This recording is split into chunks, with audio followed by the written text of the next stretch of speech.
Les façades ouvertes ont abandonné l'ouvrage. À Montréal, le débrayage est complet. Le matin du 5 août 1908, les premières pages des journaux sont entièrement consacrées au conflit qui touche le monde du chemin de fer. L'annonce de la grève aux usines du CPR fit grand bruit. Elle menaçait de paralyser la plus importante industrie canadienne de cette époque.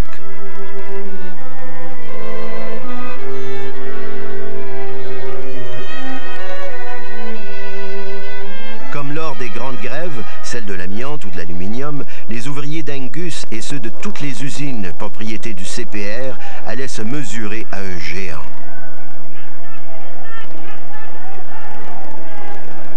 Avec ses 8000 travailleurs en colère, le monde ouvrier entrait dans une longue période d'affrontement entre patrons et syndicats. Un employé qui pouvait être soupçonné de vouloir syndiquer ses camarades, immédiatement perdait son emploi. Ça, c'est la donnée de base. Le syndicalisme n'était pas bienvenu.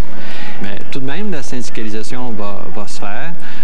En 1908, on va avoir une grève importante aux ateliers Angus qui va durer 5 ou 6 mois et que le syndicat va perdre. La raison pour laquelle la grève a été déclenchée, c'est que le vice-président de CP avait tout bonnement déclaré qu'il ne reconnaîtrait plus le syndicat et qu'il allait négocier avec chacun des employés les conditions salariales à partir de ses compétences ou de sa productivité. Lors d'un vote secret, 97% des employés expriment leur désaccord avec un rapport d'arbitrage qui, quelques semaines plus tôt, avait donné raison à la compagnie dans son désir de changer les règles du jeu. La réponse du Canadien Pacifique est cinglante. Pas question de négocier. Forts de leur nombre et de leur importance, les grévistes sont convaincus de leur pouvoir. C'était mal juger l'organisation et la puissance du roi du rail, Cornelius Van Horn.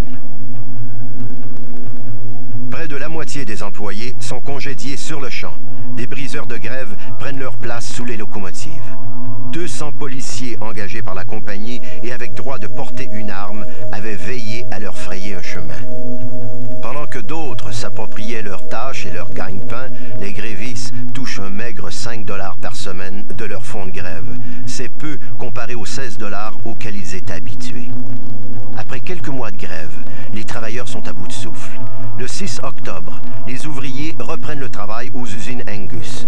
Les employés mariés sont les premiers rappelés, mais plusieurs travailleurs avaient perdu leur emploi, remplacés par les scabs qui, eux, avaient conservé le leur.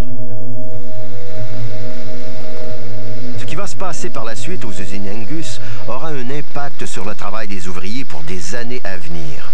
Le conflit avait placé le Canadien Pacifique en position de force. La ligne d'orientation serait dorénavant claire. Rationaliser les activités et augmenter la productivité. Un credo que des générations d'ouvriers, après ceux d'Angus, entendront de la bouche de leurs gestionnaires. L'usine Angus deviendra la première entreprise canadienne à adopter une nouvelle philosophie de gestion appelée Taylorisme. Une idée développée par un ingénieur et économiste américain du nom de Frederick Taylor. Avec cette nouvelle mesure, fini le flânage. Dans l'usine, la notion de travail à la chaîne est poussée au maximum. Apparaissent les premiers véritables standards de production, le chronométrage des activités et les mots performance et rentabilité auxquels les travailleurs de tout le prochain siècle allaient maintenant être condamnés. Le taylorisme, c'est non pas une théorie, mais une façon d'organiser une usine qui fait que chaque geste qui est posé est minuté et décrit. Ce qui fait que ça nous permet de savoir exactement combien de gestes il faut poser, combien de temps ça prend pour produire tel bien. Puis après ça, on peut l'appliquer comme un patron à un nouvel employé qui arrive. Angus se transforme en véritable usine laboratoire de cette nouvelle méthode de travail. L'ouvrier est scruté à la loupe. Il devient le point de mire d'un enquêteur. Il est observé, son temps de travail étudié, comptabilisé, fiché. Les échéanciers sont de plus en plus serrés. Le calendrier de production est maître du temps. Méthode, outils, vitesse, ajustement, réglage, la séquence de production est découpée en rondelles, analysée, optimisée. Le One Best Way apparaît. Les ouvriers et leurs machines sont interchangeables.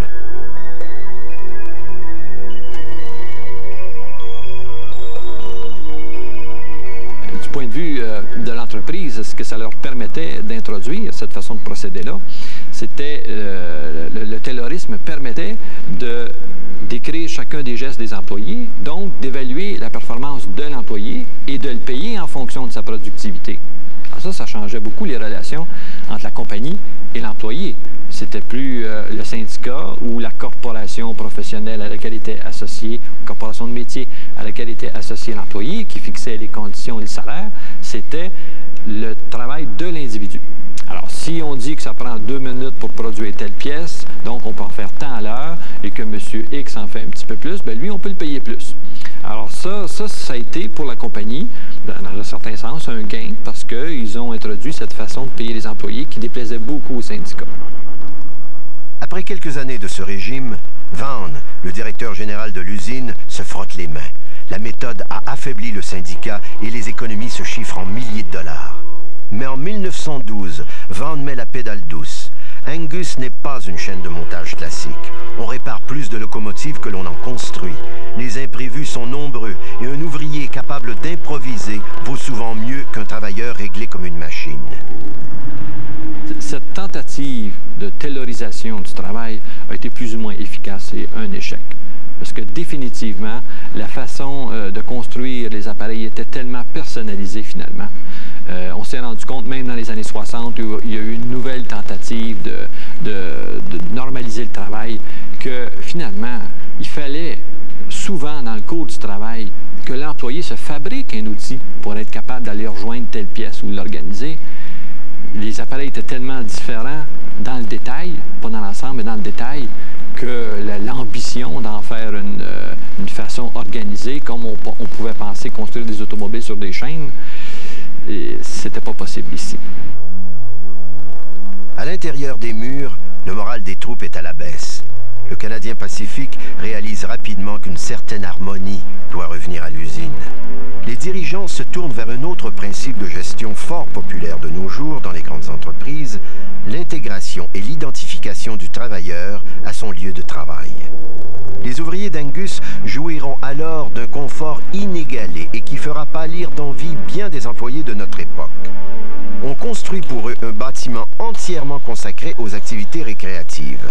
Gymnase, douche, billard, quilles, terrain de volleyball et de badminton y sont aménagés.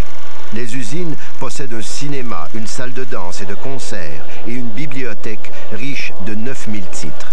Angus est plus que jamais une ville dans la ville.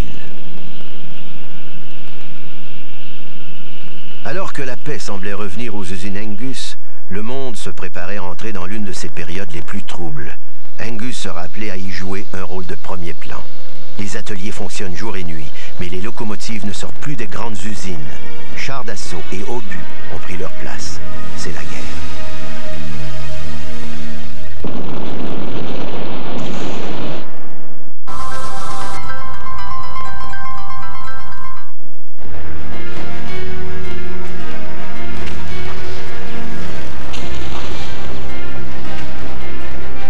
Nous sommes en 1914. Le monde est en guerre. Thomas Shaughnessy, alors président du Canadien Pacifique, met toutes les ressources de la compagnie à la disposition du gouvernement canadien. Les trains assurent le transport des troupes pendant qu'Angus, transformé en usine de guerre, s'occupe des bombes et du matériel destiné au front. L'usine produit 24 heures sur 24, 7 jours par semaine. L'histoire se répétera lors du second conflit mondial 25 ans plus tard. Au cours de ces deux grandes guerres, Angus sera l'usine qui offrira la plus grande contribution canadienne au plan du matériel militaire. Ce changement de vocation, auquel doivent s'adapter les travailleurs de l'usine de Rosemont, n'est rien à côté du grand bouleversement que la guerre provoque au sein des ateliers. Une révolution est aux portes des usines. Elle prend les traits de frêles silhouettes portant salopettes et combinaisons. Les femmes faisaient leur entrée dans le monde des hommes, celui du travail. Outils en main, elles seront près de 200 à prendre d'assaut les colosses d'acier, effectuant les mêmes tâches et gagnant le même salaire que leurs confrères masculins. Au cours de la Seconde Guerre mondiale, Angus atteint des sommets inégalés. Pendant que des hommes partent au front, les ouvriers de Montréal font leur effort de guerre en construisant pour eux moteurs de corvettes, détecteurs de sous-marins et appareils de précision. Mais la véritable signature de l'usine, la voici. le Valentine, un char d'assaut, un vrai. Le Valentine était un char de conception britannique. Les premiers plans de ce blindé, terminés à la veille de la Saint-Valentin, lui ont valu ce nom pour le moins original. Ces rangées de chars s'alignant près des voies ferrées du site Angus attiraient les regards. « Donnez-moi les outils », avait dit Churchill. La réponse des travailleurs d'Angus était le Valentine. Le blindé faisait la fierté des ouvriers. Mais il était surtout la carte de visite qu'il réservait à Hitler. C'est une belle petite machine. Une belle petite machine. Puis faite pour son usage. Rapide. Un blitz. On s'en va. Pas pour battre les gros churams des Américains ou des Allemands. Mais les petits, en fait, de petites machines, c'était fait pour ça. C'était fait pour aller vite, puis on disparaît. Bien des modifications ont dû être apportées au Valentine avant qu'il ne parade fièrement dans les rues. Construire des chars d'assaut n'était pas chose simple pour les ingénieurs canadiens. Les connaissances dans ce domaine étaient limitées et les communications avec la firme britannique en ces temps de guerre s'avéraient difficiles. Le Valentine s'est finalement avéré un char plus que convenable. Il était léger, facile à manier et surtout difficile à repérer. La majorité des chars produits à Montréal entre 1941 et 1943 étaient destinés à la Russie.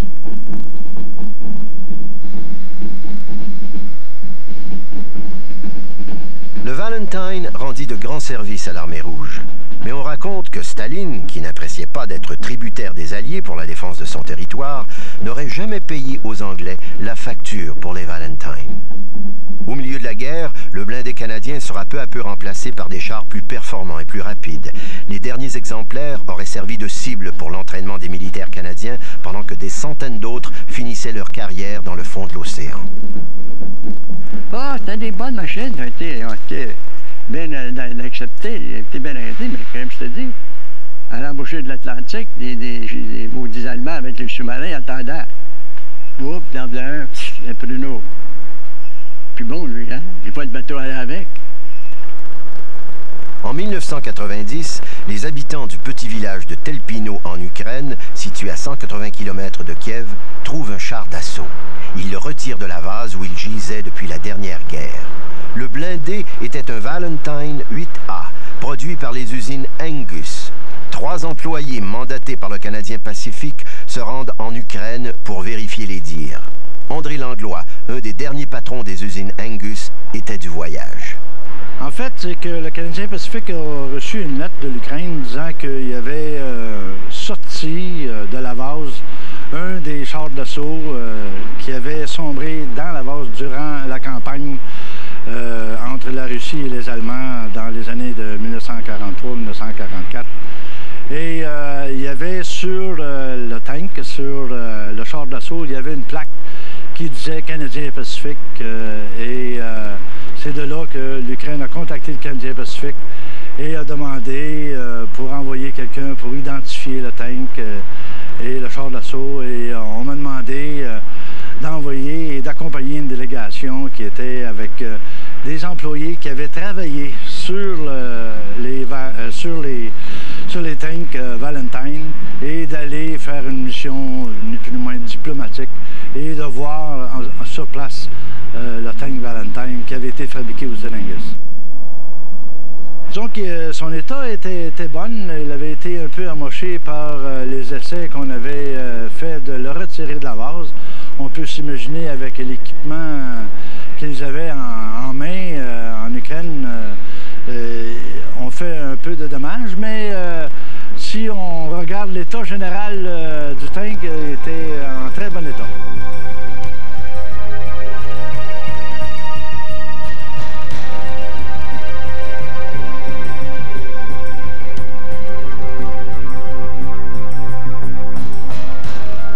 Il a fallu de la force, mais aussi bien de la volonté politique pour récupérer le Valentine et le repatrier au Canada.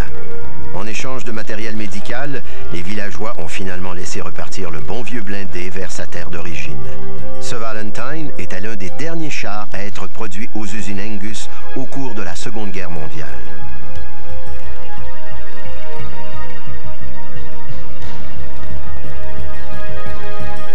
Les usines Angus avaient vécu leur meilleur jour. À la fin de la guerre, le monde est en fête. Mais l'arrêt des hostilités met également fin à une intense période de production industrielle. Ce sera le début du déclin pour la grande usine de Montréal. L'arrivée du diesel allait lentement la pousser vers la sortie.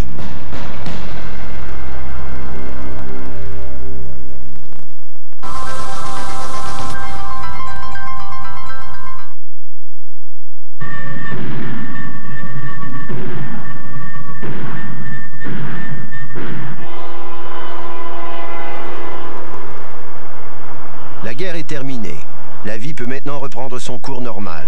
En 1945, Angus emploie toujours 8000 personnes à Montréal. Mais de moins en moins de locomotives à vapeur sortent des ateliers du Canadien Pacifique. Angus a progressivement cessé la production de locomotives et se concentre presque uniquement à la réparation du matériel déjà existant.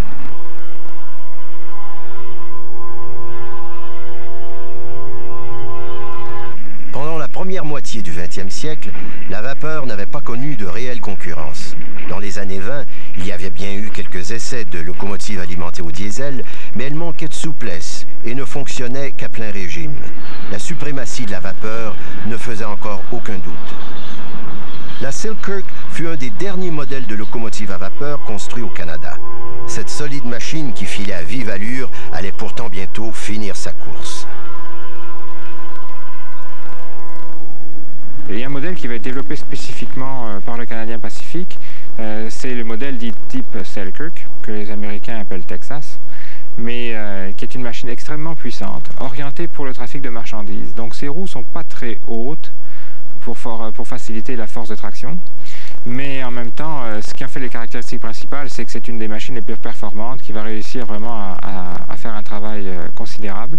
Donc en même temps, elles sont à la fois le summum technologique pour le Canada des locomotives à vapeur, elles sont les dernières, mais en même temps, elles ont été un peu comme les dinosaures, elles ont connu une fin assez abrupte et qui s'explique par l'arrivée d'un tout petit animal, dans ce cas-ci la locomotive diesel électrique.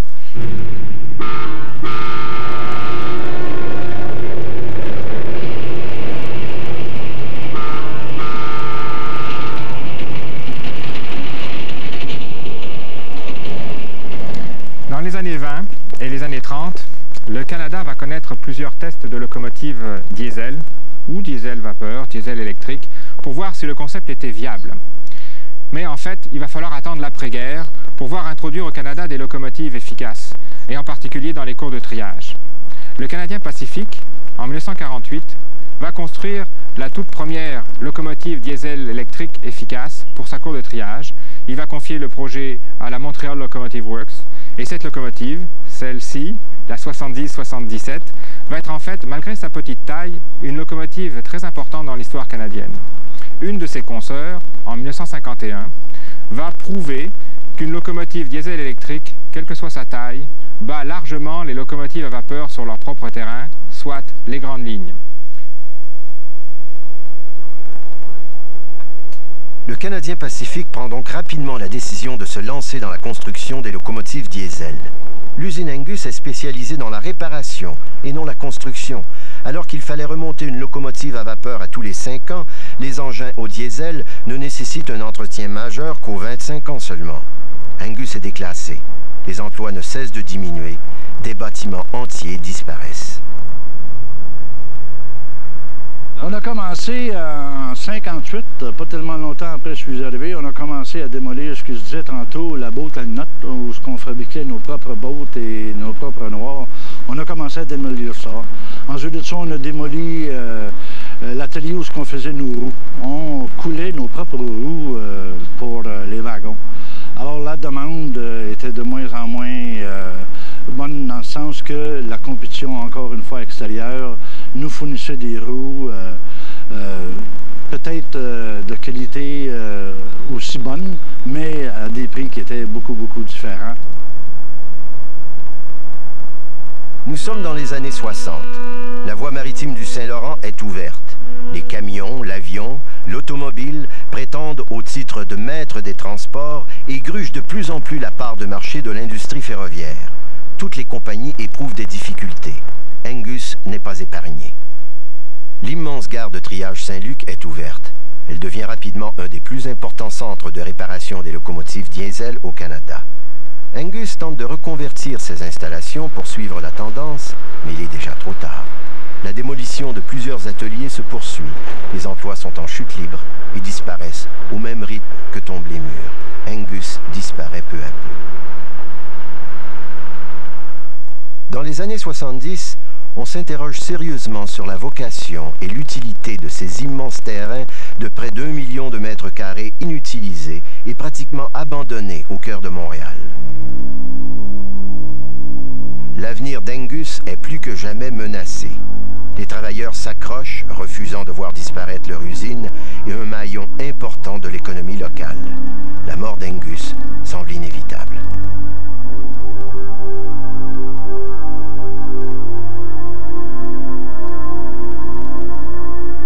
En 1992, les discussions sont terminées. Une dernière locomotive sort des ateliers.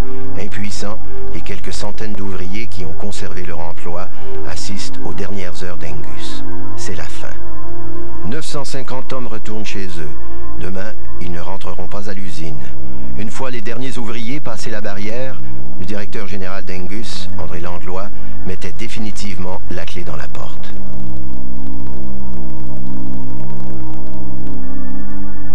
C'est une journée qui va rester longtemps gravée dans ma mémoire. C'est triste, bien entendu. J'ai été comme élevé ici, si on peut dire, j'ai appris mon métier ici, j'ai appris le métier de manager ici. C'est ici que j'ai fait mes premières armes en tant que manager. Donc, c'est certainement pas sans un serrement de cœur qu'on voit un atelier de cette envergure-là fermé.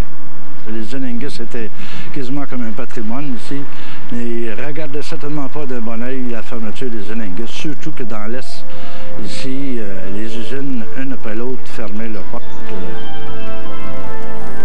Angus, la ville dans la ville, celle qui donna naissance à un quartier entier, renaît peu à peu de ses cendres.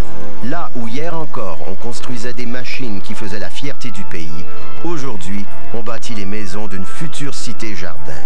L'immense Loco-Shop abritera bientôt un supermarché d'alimentation et un mail industriel. Le Canadien Pacifique, par le biais d'une filiale, a conservé des intérêts dans le projet et gère une partie importante des travaux d'aménagement. La grande cité industrielle qui avait attiré tant de familles dans le quartier Rosemont offre maintenant ses terres à une nouvelle génération de résidents. Dans cet espace, redevenu désert, le souvenir de la grande époque ferroviaire canadienne et celui de ses bâtisseurs demeurent à jamais inscrits.